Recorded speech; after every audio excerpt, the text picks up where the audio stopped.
ఇక్కడ ఈ 145వ కీర్తనలో చూసినప్పుడు మనకు కనిపిస్తున్నది ఏంటంటే దీంట్లో కొన్ని విషయాలు మనం చూస్తూ ఉంటున్నాం. దేవుని భద్రత కనబడుతుంది, ఆయన మన గొప్ప దేవుడు అని కనబడుతుంది, మనం ఆయనను ప్రార్థించే వారం వింటున్నామని కనబడుతుంది, మన మార్గములను సరళము చేయు దేవుడు అని కనబడుతున్నది.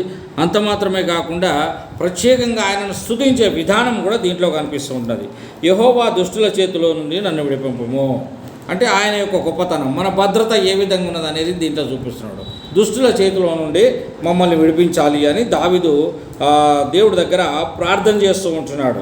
ఆయన ప్రార్థనలోని అంశములలో దుష్టుల చేతి నుండి మమ్మల్ని విడిపించాలి అంటే ఎలాంటి దుష్టుల అయిన దుష్ట కార్యములున్న దుష్టుల చేతుల్లో మమ్మల్ని పడకుండా మమ్మల్ని కాపాడు అంటే నీ భద్రతలో దాచిపెట్టు ప్రభువా అని ప్రార్థన చేస్తూ ఉంటాడు. బలాత్కారము చేయి వారి చేతిలో పడకుండా కాపాడు అంటే దుష్టుల చేతిలో నుండి, బలాత్కారం చేయి వారి చేతిలో నుండి కూడా మమ్మల్ని కాపాడాలి, మమ్మల్ని నీ యొక్క భద్రతలో దాచిపెట్టాలి అని దావీదు గారు మాట్లాడుతూ ఉంటారు. అలాగనే ఇంకొక మాట అన్నాడు ఆయన, వారు తమ హృదయంలో అపాయకరమైన యోచనలు చేస్తారు అంటే వారు చెడ్డ చెడ్డ ఆలోచనలు ఆలోచిస్తూ ఉంటారు. మరి ఇతరుల పట్ల ప్రేమ ఆప్యాయత అనేవి వారి లోపల కనబడవు. ఎందుకంటే వారు ఎప్పుడు దుష్టాలోచనలు చేస్తుంటారు, ఎవరికైనా అపాయం చేద్దామని చూస్తుంటారు. ఇలాంటి వారు ఎవరికి ఏం చెడు చేద్దామా అని ఆలోచిస్తూ ఉంటారు. అయితే అలాంటి వారికి వెళ్ళి నీ భద్రతలో మమ్మల్ని దాచిపెట్టుము అని దావీదు గారు మాట్లాడుతూ ఉంటున్నారు.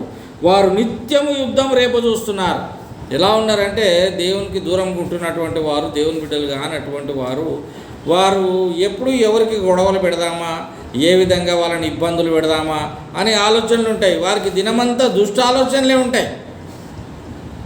అలాంటి వారి కళ్ళల్లో మేము పడొద్దు, అలాంటి వారి చేతిలో మేము పడొద్దు, అలాంటి వారు మా దరికే రావద్దు అని దావీదు దేవుడి దగ్గర ప్రార్థన చేస్తూ ఉంటున్నాడు. ఇంకా అంటాడు, వారు పాము నాలుకల వలె నాలుకలు వాడి చేస్తారు అంటే పాము ఎట్లా నాలుక వాడి చేస్తుందో అట్లా వారు అంటే ఆ నాలుకతోటి ఇచ్చకపు మాటలు మాట్లాడతారు అంటే చాడీలు చెప్తారు, చాడీలు చెప్పి ఎదుటోళ్ళను మోసం చేస్తారు. అలాగే మోసం చేసే వారి చేతిలో కూడా మమ్మల్ని పడకుండా ఉంచాలి. వారి పెదవుల కింద సర్ప విషయం ఉన్నది. వారు ఏది మాట్లాడినా కానీ కూడా సరిగ్గా మాట్లాడరు, వాళ్ళు వంకర తింకర మాట్లాడతారు. ఆ వంకర తింకర మాట్లాడే వాళ్ళ స్నేహం మాకొద్దు, వారు మా దగ్గర ఉండొద్దు, వారి కళ్ళ మేము పడొద్దు, మా కళ్ళ వాడబడద్దు. అలాగా మమ్మల్ని నీ భద్రతలో దాచిపెట్టమని భద్రత గురించి దేవుడి దగ్గర మొరపెడుతున్నాడు ఆయన. యెహోవా భక్తిహీనుల చేతిలో పడకుండా నన్ను కాపాడము, బలాత్కారం చేయి వారి చేతిలో నన్ను రక్షింపుము, నేను అడుగు జారి పడకుండాన్నట్లు నన్ను కాపాడము. వారు ఎప్పుడు అడుగు జార చేద్దామా, విని ఎట్టబడేద్దామా అని ప్లాన్ చేస్తూ ఉంటారు, దేంట్లో ఇరికిద్దామా అని మాటల్లో చూస్తూ ఉంటారు.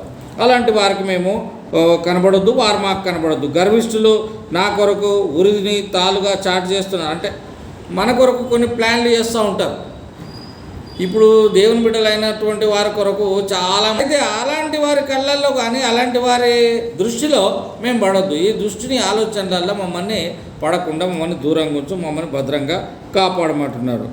ఆయన నేను యెహోవాతో ఇలాగ మనవి చేయుచున్నాను. ఆయన దేవుడితోటి మనవి చేస్తున్నాడు, అయ్యా నువ్వు నా దేవుడు, నువ్వు మమ్మల్ని నీ భద్రతలో దాచిపెట్టమనేది మొదటి మాట అయితే, నువ్వు నా దేవుడు మా దేవుడు అయినను నేను యెహోవాకు ఇలాగ మనవి చేయుచున్నాను. యెహోవా నీవే నా దేవుడవు, నా విజ్ఞాపనలకు చెవియొగ్గము. ప్రభువైన యెహోవా నన్ను రక్షణ దుర్గంలో ఉంచుము, యుద్ధ దినమున నీవు నన్ను కాపాడము అంటే ఎవ్వని చేతిలో పడకుండా నన్ను నీ భద్రతలో కాపాడు, నన్ను నీ భద్రతలో దాచిపెట్టు. ప్రభువైన యెహోవా నా రక్షణ దుర్గము, యుద్ధ దినమున నీవు నా తలను కాయదువు. యెహోవా భక్తిహీనుల కోరికలను తీర్చకు, వారు అతిశయించకున్నట్టు వారి ఆలోచనలు సాగింపనీయకు. నన్ను చుట్టుకొని వారు తల ఎత్తిన ఎడల వారి పెదవుల చేదు వారిని ముంచునుగాక. ఇక్కడ కొన్ని విషయాలు పాత నిబంధనలో మరి శాపం పెట్టినట్టుగా మాట్లాడుతూ ఉంటాడు దావీదు. ఇప్పుడు కూడా జనాలు కూడా అట్లాగే ఉంటారులే, వాడు అట్లా అయిపోవాలి, వీడు ఇట్లా అయిపోవాలి, వాడికి వడిరాదనుకో ఇక మనల్ని ఎన్నో తిట్టుకుంటాడు. అట్లాగా దావీదుకు బాధ అయింది. దావీదుకు బాధ అయ్యి వాడు అలా ఉండాలి ఇలా ఉండాలి అని చూస్తున్నాడు.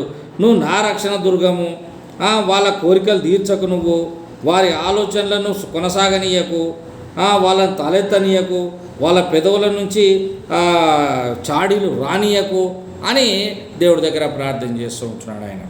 అలాగనే ఇంకో మాట అంటాడు, నన్ను చుట్టుకొని వారు తల ఎత్తిన ఎడల వారి పెదవులు చేటు వారిని ముంచును గాక. అంటే అంటారు కదా, అరే నువ్వు మాట్లాడేది నీకే అవుతుందిరా, నువ్వు మాట్లాడేది నీకే అవుతుందిరా, అగో అట్లా కావాలి వీళ్ళకు అన్నట్టుగా ఆయన చెప్తూ ఉంటున్నాడు. కానీ యేసుప్రభు వచ్చిన తర్వాత నీ శత్రువుల కొరకు ప్రార్థన చేయండి అన్నాడు ఆయన. ఈయన శత్రువులను కొట్టండి అంటున్నాడు దావీదు గారు. ఆ శత్రువు ఇట్లా నశించిపోవాలి, అట్లా నశించిపోవాలి అని దావీదు చెప్తూ ఉంటున్నాడు.